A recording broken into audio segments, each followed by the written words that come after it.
Hey guys, welcome to Tech Team channel. Hope you guys enjoying your days. Today in this video, I'm going to show you how can you find your deleted notes on iPhone. So at first, just go to your notes. Now in the notes, all of your notes will be shown here like this.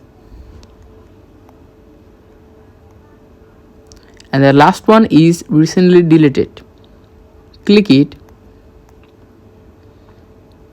And here you can see the recently deleted notes will be here for up to 30 days or maybe 40 days, and after that the note will be permanently deleted.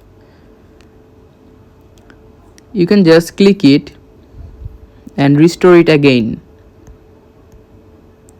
So guys, that's how you can find recently deleted notes on iPhone. Hope you find this video helpful. If you find this video helpful, then give a thumbs up and don't forget to subscribe the channel. Thank you very much for watching the video.